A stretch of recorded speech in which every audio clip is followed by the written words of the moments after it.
वासुदेवाय ॐ नमो भगवते वासुदेवाय नारायणं नमस्कृत्य नरं चैव नरोत्तमं देवीं सरस्वतीं व्यासं ततो जायम् उदीरयेत् श्रीन्वतां स्वकथा कृष्णः पुण्यश्रवणकीर्तनः हृदयन्तस्थो हि अभद्राणि विदुनोति श्रुत्सतां नष्टप्रायेषु अभद्रेषु नित्यं भागवत सेवया भगवते उत्तमश्लोके भक्तिर्भवति नैष्टिकी कृष्णाय वासुदेवाय देवकीनन्दनाय च नन्दगोपकुमाराय गोविन्दाय नमो नमः. Good morning, all devotees. Hare Krishna. I will continue reading Srimad Bhagavatam, Canto 4, Chapter 20, verses 37 and 38. Read verse 37. भगवानपि राजर्षि सोपाध्याय च चर्चिता हरान् इवा मनो मस्या स्वधर्म प्रत्यपादयता. Translation and purport by Sri A.C. Bhakta Vedanta Swami Prabhupada. Prabhupada ki jai. Translation. The infallible Supreme Personality of Godhead, having captivated the minds of the king and the priests who were present, returned to his abode in the spiritual sky. Purport. Because the Supreme Personality of the Godhead is all spiritual, he can descend from the spiritual sky without changing his body, and thus he is known as Achyuta or infallible. When a living entity falls down to the material world, however, he has to accept a material body, and therefore, in his material embodiment, he cannot be called as Achyuta. Because he falls down from the real engagement in the service of the Lord, the living entity gets a material body or suffer or try to enjoy in the miserable conditions of life. Therefore, the fallen entity is called Chuta, where the Lord is called Achyuta. The Lord was attractive for everyone, not only the king, but also the priestly order, who are very much addicted to the performance of Vedic rituals. Because the Lord is all attractive, he is called Krishna, or, or one who attracts everyone. The Lord appeared in the sacrificial arena of Maharaj Prutu as Kshirodayaka Vishnu, who is a plenary expression of Lord Krishna. He is, he is the second incarnation from Karodayaka Vishnu, who is the origin of the material creation and who expands as Garbhodayaka Vishnu, who then enters into each and every universe. Kshirodayaka Vishnu is one of the Purushas who control the material modes of nature. Verse 38. Adrustaya namaskritya nupa sandarsitatmane avyaktaya cha devanam devaya swapuram yayau. Translation. King Prithu then offered his respectable obeisances unto the Supreme Personality of Godhead, who is the Supreme Lord of all demigods. Although not an object of material vision, the Lord revealed himself to the sight of Maharaja Prithu. After offering obeisances to the Lord, the king returned to his home. Purport. The Supreme Lord is not visible to material eyes, but when the material senses are inclined to the transcendental loving service of the Lord, are thus purified, the Lord reveals himself to the vision of the devotee. Avyakta means unmanifested. Although the material world is the creation of the Supreme Personality of Godhead, he is unmanifested to materialize. Maharaja Prithu, however, developed eyes by his pure devotional service. Here, therefore, the Lord is described as Sandarsitatmane. Sandarsitatma, sorry. For he reveals himself to the vision of the devotee, although he is not visible to the ordinary eyes. Thus end the Bhaktivedanta purport of the fourth canto, 12th chapter of Srimad Bhagavatam, entitled Lord Vishnu's Appearance in the Sacrifice arena of Maharaj Prithu.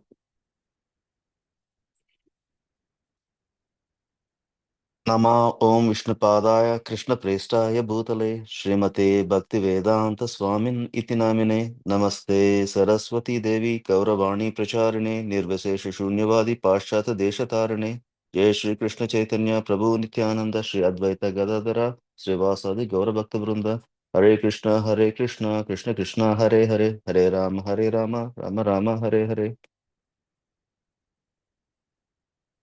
I like to seek blessings from all the assembled Vaishnavas here.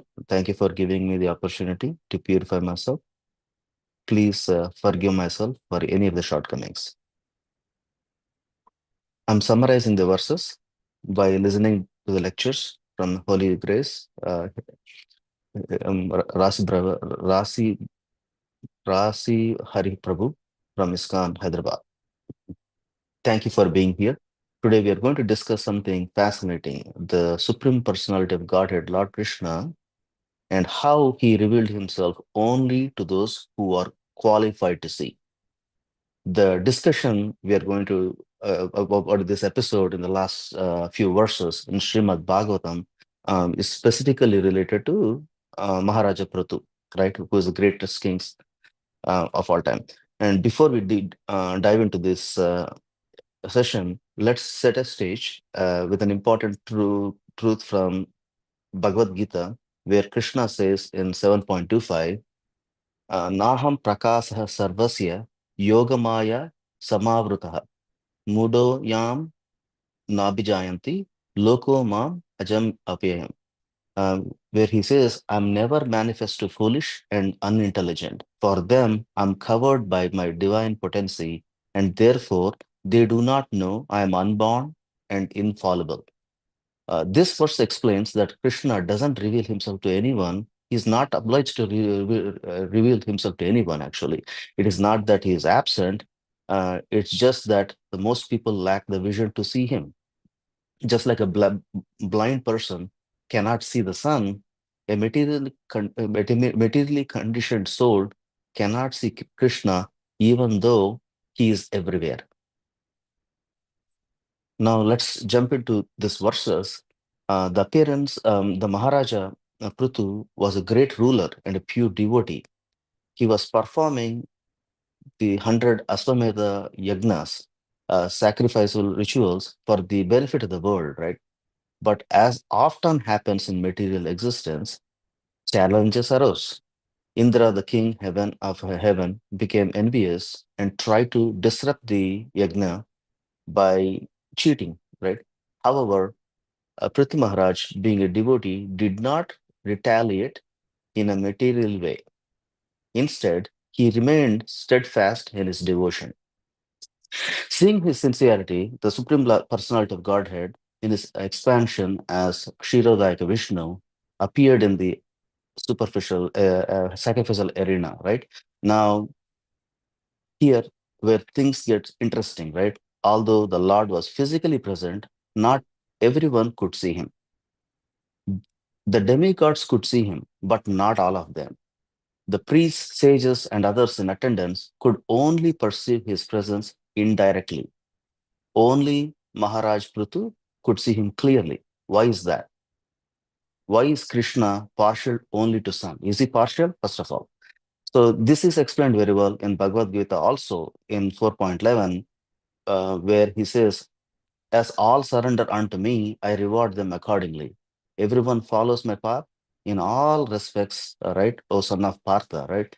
This means Krishna reveals himself according to the level of one's devotion.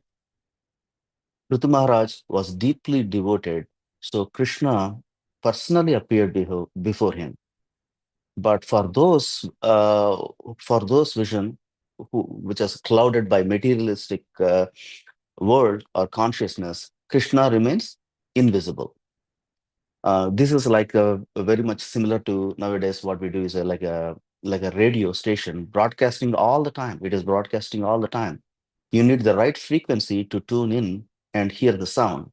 Similarly, Krishna is always present, but unless our heart is purified by devotion, we cannot perceive him. So again, Krishna is always present, But unless our heart is purified by devotion, we cannot pursue Krishna. This is very well explained also in the last weekend by ACP Ananta Chetan Prabhu, where the simple dress which she thought was okay, but when it is put on our deities, it was glowing, right? It was glowing like, it's Krishna. It's not nothing in the dress. It's the Lord Krishna, which makes it's glowing all the time. That's something we talked about in the past weekend. And also regarding the levels of the fortunate devotees from these verses, Maharaj also explains there are devotees who get the brief darshan of the Lord. There are four types of devotees. One of them is the first one is who gets a brief darshan of the Lord. Some of the devotees, like Krishna, like Dhruva Maharaj, after performing great austerities, saw the Lord for a brief moment. Gajendra, the king, called out for the Lord in distress, and Krishna appeared to save him, but the interaction was brief. These are like when Lord was appeared for brief time only. And the second type is the devotees who can see Krishna occasionally, like demigods, Lord Brahma, Shiva, and Krishna. When they approach him, they can see only for brief time. Some sages also, through deep meditation, can see him for occasionally.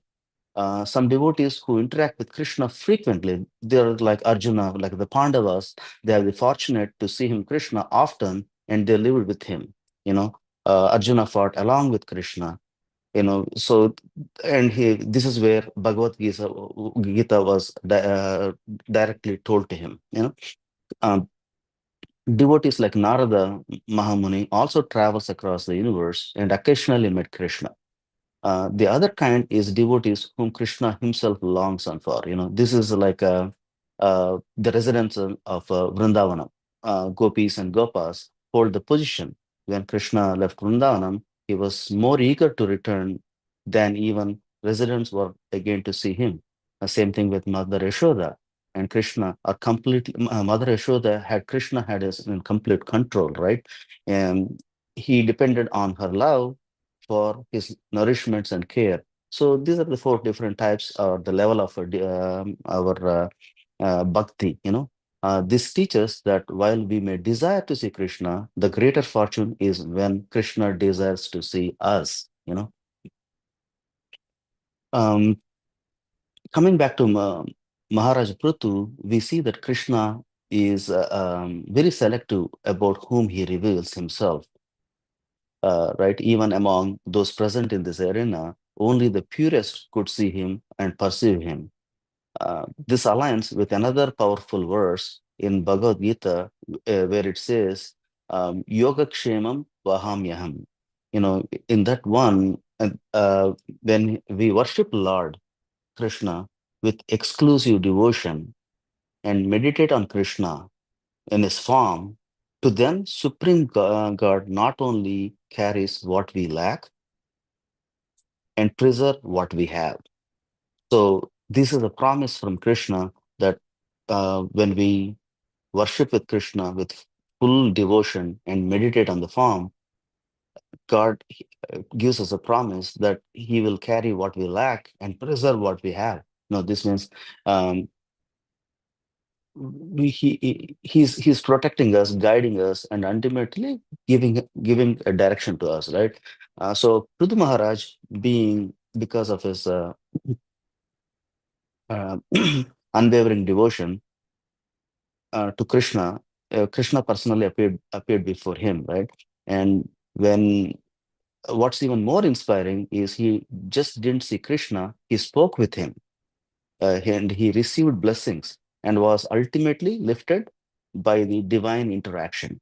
You know, so when we read all these things, what did we learn from this? What is our takeaway, right? Which is Prithu Maharaj devotion granted him the rare fortune of beholding the Lord. And we too can aspire for this vision by developing pure love and surrender to Krishna.